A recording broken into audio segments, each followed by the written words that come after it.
As vias abertas da América Latina. Introdução, segunda parte. Não sei em quantas partes eu vou ler. Diferente de ficção, né? É denso. Não sei se... Vamos ver. Tô deixando rolar. A diferença se acentua. É continuação do que eu li ontem. Então é tipo mesmo, sabe? Terminou o parágrafo, começa outro. Solto assim, não dá pra entender. A diferença se acentua. Até meados do século passado, o nível de vida dos países ricos do mundo excedia em 50% o nível dos países pobres. O desenvolvimento desenvolve a desigualdade. Em seu discurso na OEA, em abril de 1969, Richard Nixon anunciou que, ao fim do século XX, a renda per capita nos Estados Unidos seria 15 vezes maior do que na América Latina. A força do conjunto do sistema imperialista reside na necessária desigualdade das partes que o formam, e essa desigualdade assume magnitudes cada vez mais dramáticas. Os países opressores se tornam cada vez mais ricos em termos absolutos, pelo dinamismo da disparidade crescente. O capitalismo central...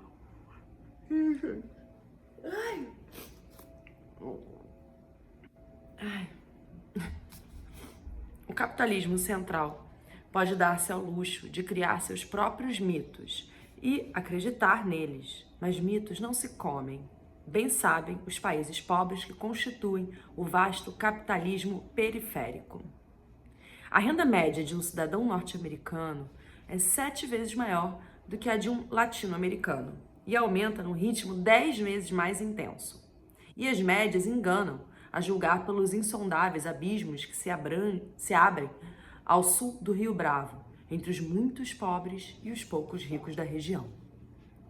No topo, 6 milhões de latino-americanos, segundo as Nações Unidas, obtiveram uma renda igual à de 140 milhões de pessoas situadas na base da pirâmide social.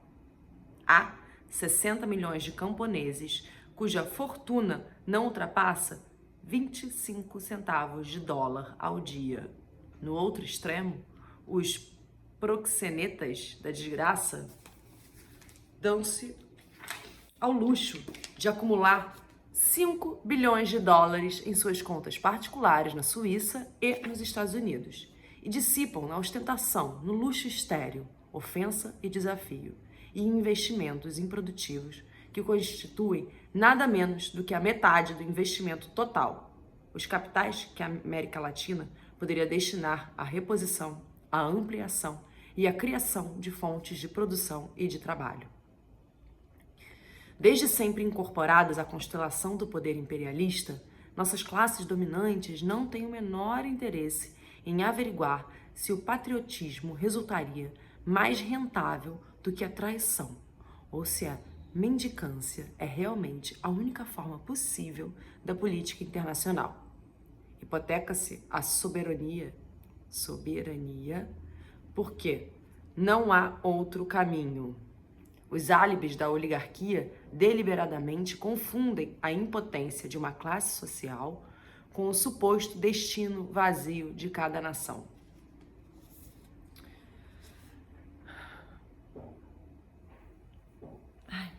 Muito foda, né? Nossa, eu já vi de quando que é esse livro, vou ver de novo, porque eu não sei explicar o que bate.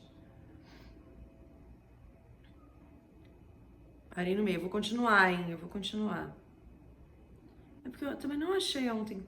esse livro foi publicado em 1978. Pariu. Os dados, né, os números... muito desatualizados, né? Porque 1978 faz tempo. Pra lá de 40. Mas... Foda. Josué de Castro declara, abre aspas, eu, que recebi um prêmio internacional da paz, penso que, infelizmente, não há solução além da violência para a América Latina. Fecha aspas. E 120 milhões de crianças se agitam no centro dessa tormenta. A população da América Latina cresce como nenhuma outra. Em meio século, triplicou com sobras. A cada minuto morre uma criança de doença ou de fome. Mas no ano 2000, haverá 650 milhões de latino-americanos. E a metade terá menos de 15 anos de idade. Uma bomba relógio. Em fins de 1970, entre os 200 milhões de latino-americanos, há 50 milhões de desempregados ou subempregados e cerca de 100 milhões de analfabetos. A metade dos latino-americanos vive amontoada em casebres insalubres. Os 3 maiores mercados na América Latina, Argentina, Brasil e México, somados, não chegam a igualar a capacidade de consumo da França ou da Alemanha Ocidental, embora as populações reunidas de nossos 3 grandes excedam largamente a de qualquer país europeu. A América Latina produz hoje, na relação com a população, menos alimentos do que no período anterior, à última Guerra Mundial, e suas exportações per capita, a preços constantes, diminuíram 3 vezes desde a véspera da crise de 1929. Só que eu fiquei com vontade de ver se nos anos 2000,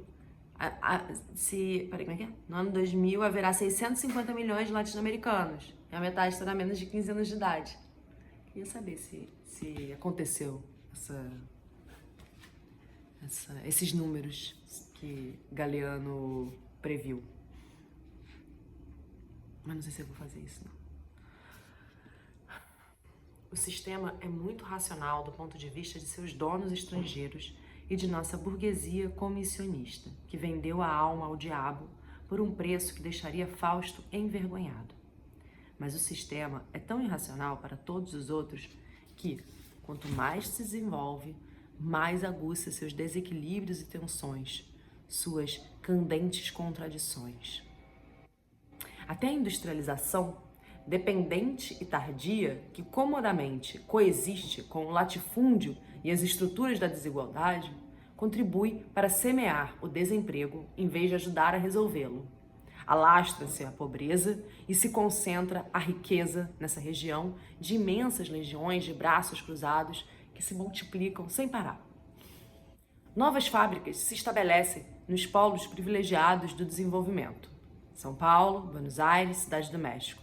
E cada vez menos mão de obra elas necessitam. O sistema não previu esse pequeno incômodo. O que sobra é gente. E gente se reproduz. Faz-se o amor com entusiasmo e sem precauções. Cada vez resta mais gente à beira do caminho, sem trabalho no campo, onde o latifúndio reina com suas gigantescas terras improdutivas, e sem trabalho na cidade, onde reinam as máquinas, o sistema vomita homens. As missões norte-americanas esterilizam as mulheres e semeiam pílulas, diafragmas, DIUs, preservativos e calendários marcados, mas colhem crianças. Teimosamente, as crianças latino-americanas continuam nascendo, reivindicando seu direito natural de ter um lugar ao sol nessas terras esplêndidas que poderiam dar a todos o que a quase todos negam. No princípio de novembro de 1968, Richard Nixon constatou em voz alta que a Aliança para o Progresso completara 7 anos de vida e, no entanto, agravara-se a desnutrição e a escassez de alimentos na América Latina.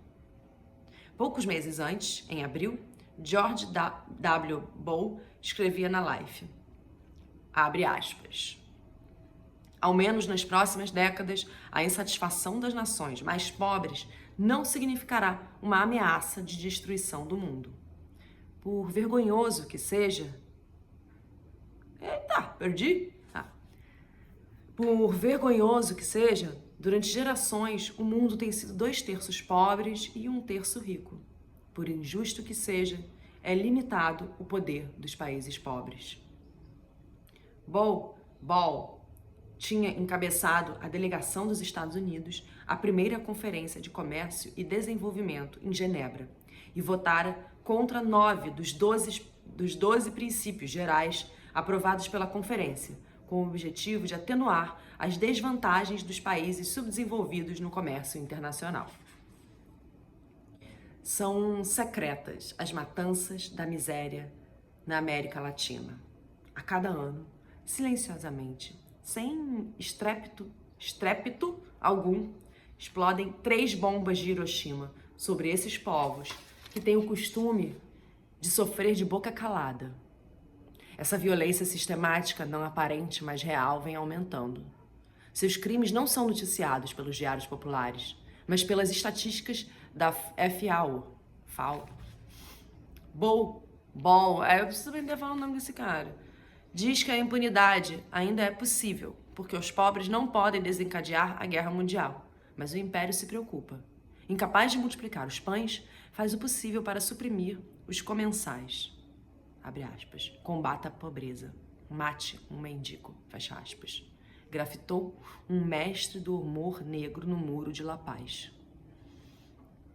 O que propõe os herdeiros de Malthus, se não matar todos os futuros mendigos antes que nasçam.